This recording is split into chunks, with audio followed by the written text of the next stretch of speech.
Bonjour à tous. Au sommaire de cette nouvelle édition, enquête sur les dispositifs d'accueil des sans-abri à Évreux. À l'occasion de la nouvelle année, les personnalités évreuissiennes expriment leurs vœux.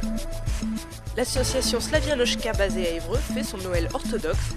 Et puis un mot de sport avec le club de kickboxing de Netreville qui organisait le 2e Open de Normandie.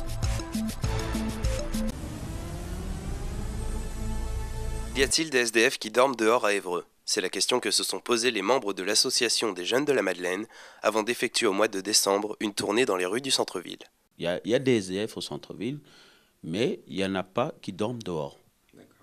Donc voilà, c'est ce qu'on nous a dit. Donc on est parti dans le but, en espérant qu'il n'y aurait pas du tout de gens qui dormaient dehors. Donc, et on en a vu, malheureusement, qui dormaient dehors, qu'on a servi des boissons chaudes et puis qu'on a donné des duvets.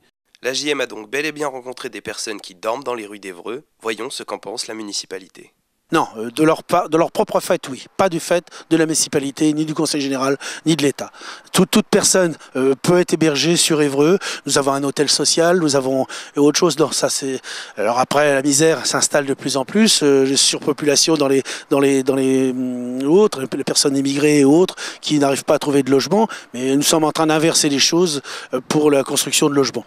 À noter la reconversion de l'ancienne maternité dans laquelle s'est installée l'Abri, une association qui vient en aide aux personnes sans domicile et qui, grâce à la maternité, possède 30 places supplémentaires jusqu'au 31 mars. Vous étiez là, il y a des personnes qui n'ont pas de place. Il y a d'autres dispositifs qui peuvent prendre en charge ces personnes, donc c'est au 115. L'accueil des SDF à la maternité est donc une mesure temporaire, mais Léonard Zitunga reste positif. Ce partenariat mis en place, je pense qu'il va continuer. Et il y a des perspectives de trouver d'autres locaux à Saint-Michel, dans les anciens locaux de l'hôpital dit américain. La prochaine maraude sociale, organisée par la JM, est prévue le vendredi 11 février. Si jamais il y a des gens qui ont des duvets qui traînent chez eux, ou même un thermos, ou du café, ou du sucre, en tout cas, voilà, on est prenant. Et voilà, qui passe la JM, 9 rue de Rugby, 27 000 Évreux, 02 32 28 15 18. Voilà. Janvier est le mois des vœux traditionnels. Les personnalités ébreuissiennes n'ont pas dérogé à la règle. Pour cette année 2011, certains sont optimistes, d'autres plus négatifs. Nous avons en France un équilibre historique et qui finalement ne marche pas si mal que ça entre le privé et le public. Je suis un ardent défenseur des services publics.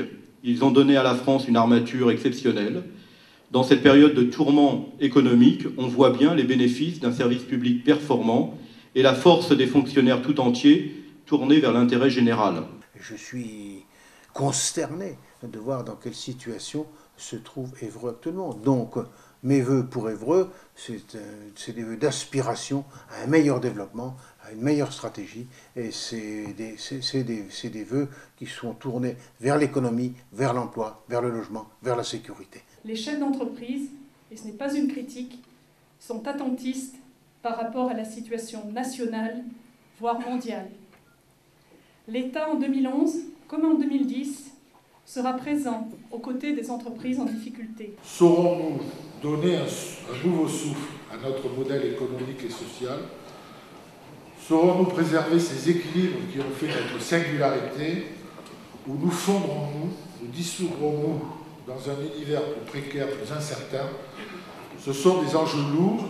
C'est vrai qu'aujourd'hui, nous sommes dans une société que l'on dit pessimiste, avec des sondages qui sont plutôt préoccupants.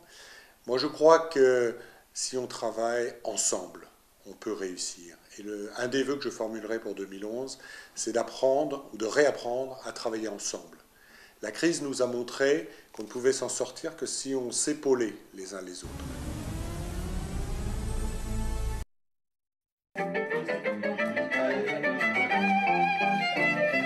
Les fêtes sont finies, mais pas pour tout le monde. À l'occasion du Noël orthodoxe le 7 janvier, l'association Slavianoshka a organisé une soirée mettant la culture slave à l'honneur. De musique, du classique, des films.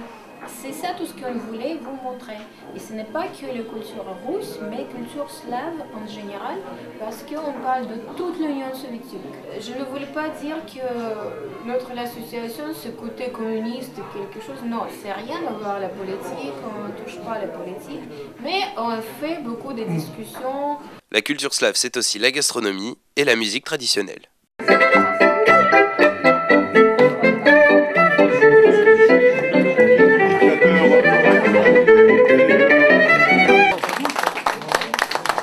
Si vous êtes intéressé par les manifestations sur la culture slave, consultez le site internet de l'association.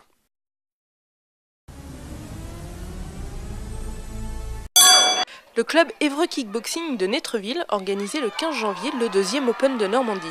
Une compétition rassemblant 17 clubs et plus de 70 boxeurs venus d'Île-de-France et de Normandie. J'étais pour les miens content, puisque c'est tous des petits qui ont commencé en septembre.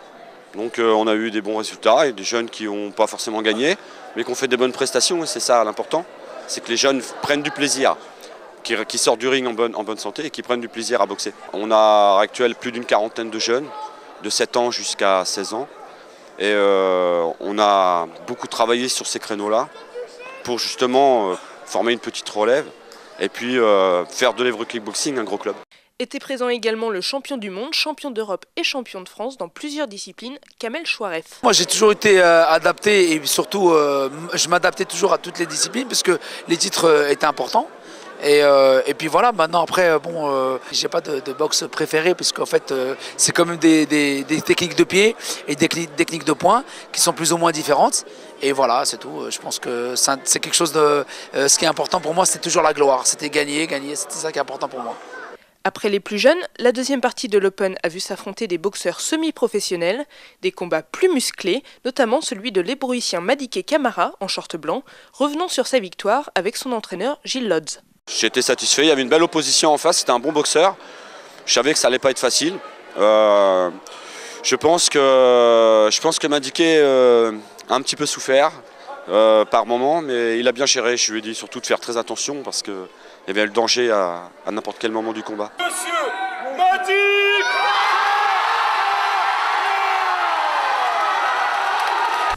Merci de nous avoir suivis. Nous vous donnons rendez-vous pour une prochaine édition, le jeudi 3 février.